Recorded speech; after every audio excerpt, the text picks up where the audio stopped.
le blog Passion Martiale, donc je suis aujourd'hui en compagnie de Viviane Lagenie. Bonjour à tous. Voilà, qui va nous présenter aujourd'hui un coup de pied circulaire. Donc je laisse expliquer son... Donc on va voir en deux temps le coup de pied circulaire. On va commencer par les erreurs à ne pas faire, celles qui sont communément faites par les débutants.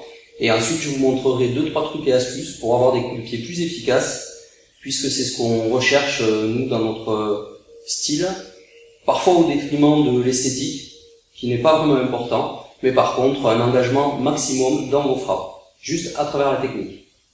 Bon ben, on va y aller. Et bien on est parti. Donc je vais vous parler des 3 erreurs que je vois le plus fréquemment chez les débutants. La première erreur, je vous la montrerai, un mauvais désaxement au niveau du pied. Les gens n'ouvrent pas assez leurs pieds quand ils vont attaquer avec un coup de pied circulaire. C'est la même chose pour le coup de pied latéral. La deuxième erreur, c'est l'alignement hanche, colonne vertébrale avec le pied et donc la garde qui va bouger, mais je vais vous le montrer avec le bassin. Et la troisième erreur qui est souvent faite, c'est l'alignement du genou qui n'est pas dans l'axe toujours de la frappe. Donc je vais vous les montrer. Merci Rémi. La première erreur, souvent, c'est de conserver le pied qui va servir d'appui face à son adversaire. Ça donne ça. Aucune puissance, c'est forcément impossible puisque vous êtes complètement bloqué et vous bloquez votre chaîne mécanique. Donc vous allez chercher, on le verra après, à ouvrir le pied.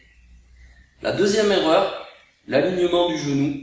Quand vous travaillez, vous avez tendance à conserver le genou légèrement vers le haut, ou légèrement incliné sur votre gauche par exemple si vous attaquez du coup de pied droit, ça donne ça.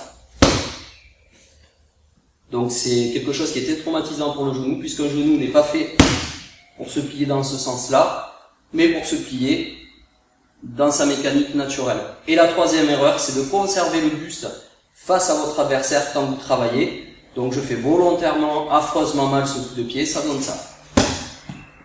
Je reste de face, je ne suis pas aligné ni avec ma colonne, ni avec mon pied. Et donc du coup, je me retrouve avec un coup de pied sans puissance. Première chose à travailler, ça va être l'ouverture du pied. Là. Lorsque vous travaillez, vous allez chercher à ouvrir votre pied au maximum vers l'arrière. Tu peux lever un petit peu le pas haut, merci. Là, pour percuter et vous retrouver dans l'axe. Je vous le refais une dernière fois. Deuxième chose, toujours sur le même axe, je vais aligner mon bassin totalement avec mon pied et ma colonne, ce qui donne ceci. On peut reposer le pied arrière, ce qui n'est pas du tout un problème. Et troisième chose, je vais chercher à viser avec le genou et déplier ma jambe. Comme ceci, et pas comme ceci, ni comme ceci. Je vous le fais au ralenti.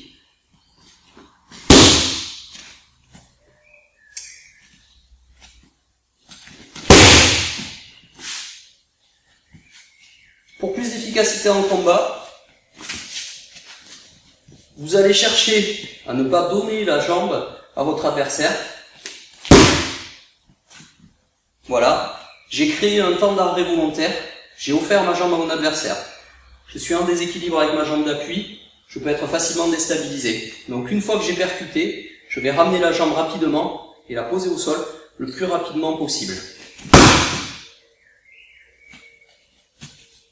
On peut faire ça de l'autre côté, vous aurez une meilleure visibilité.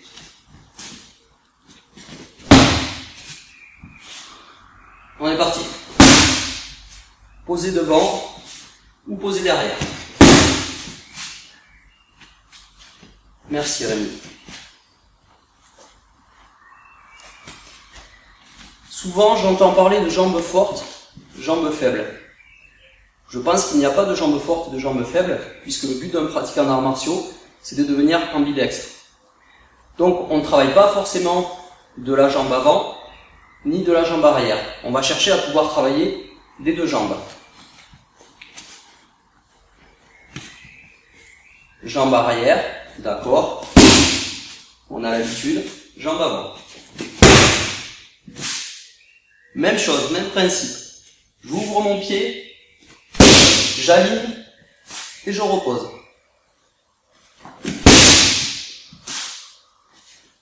Pareil du côté gauche.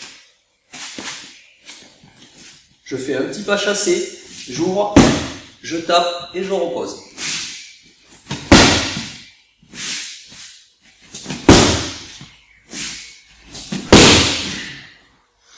Merci Rémi.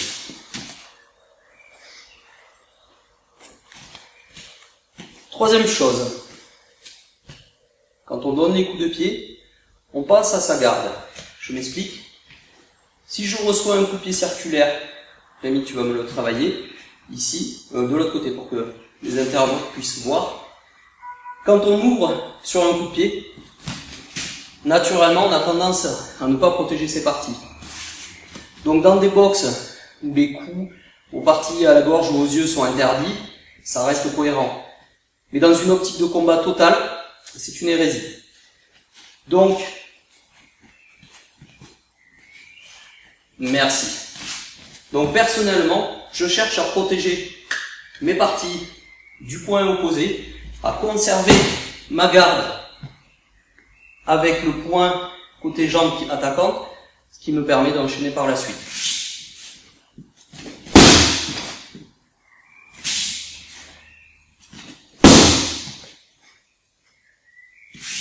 De l'autre côté, même chose. Je voulais faire jambe avant pour varier un petit peu les plaisirs.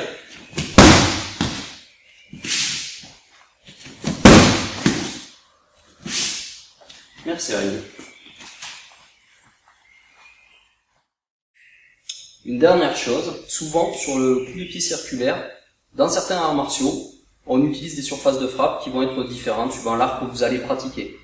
En boxe française, on va plutôt chercher à taper avec le pied, la pointe du pied.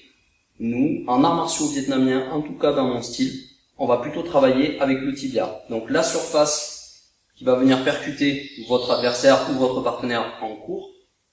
Je me présente une surface. Voilà, ce sera le tibia. Hop là, merci Rémi. D'accord? Donc je cherche pas à taper avec le pied. Quand je vise, je sais que je vais chercher 20 cm après la cible et avec le tibia. Je vous le refais une dernière fois. Merci.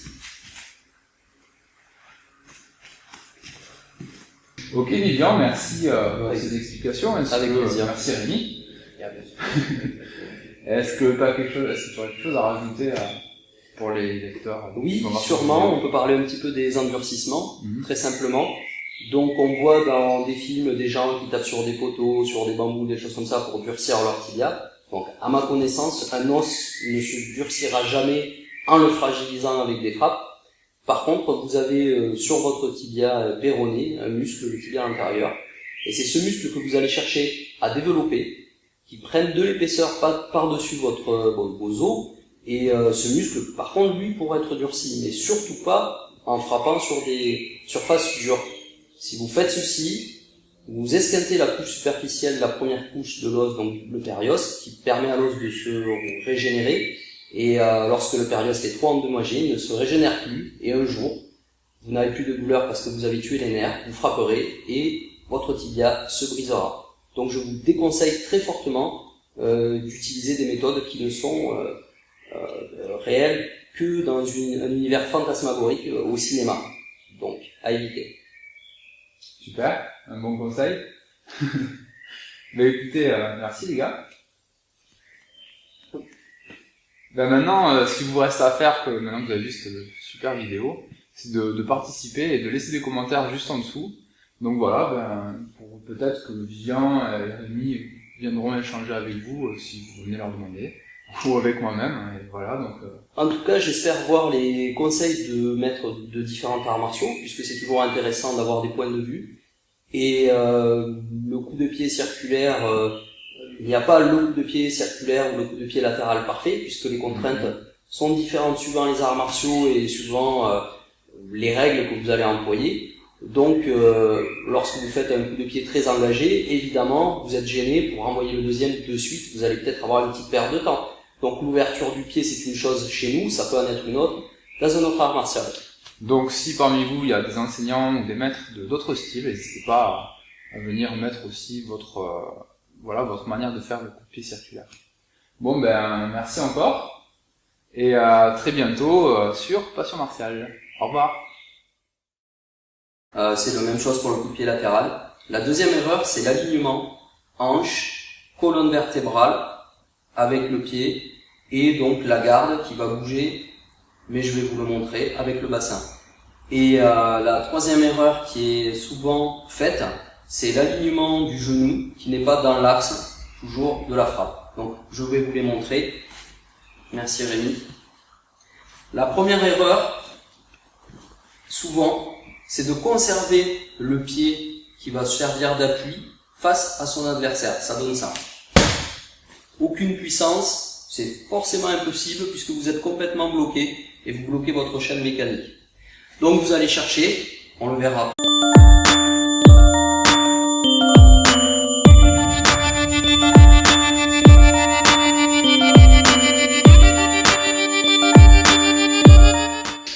Bonjour et bienvenue sur le blog Passion Martiale. Je suis aujourd'hui en compagnie de Vivian Lageni. Bonjour à tous. Voilà, qui va nous présenter aujourd'hui un coup de pied circulaire. Donc je laisse expliquer son... Donc on va voir en deux temps le coup de pied circulaire. On va commencer par les erreurs à ne pas faire, celles qui sont communément faites par les débutants. Et ensuite je vous montrerai 2-3 trucs et astuces pour avoir des coups de pied plus efficaces, puisque c'est ce qu'on recherche nous dans notre style, parfois au détriment de l'esthétique, qui n'est pas vraiment important, mais par contre un engagement maximum dans vos frappes, juste à travers la technique. Bon ben, on va y aller. Et bien on est parti. Donc je vais vous parler des 3 erreurs que je vois le plus fréquemment chez les débutants. La première erreur, je vous la montrerai, un mauvais désaxement au niveau du pied. Les gens n'ouvrent pas assez leurs pieds quand ils vont attaquer avec un coup de pied circulaire.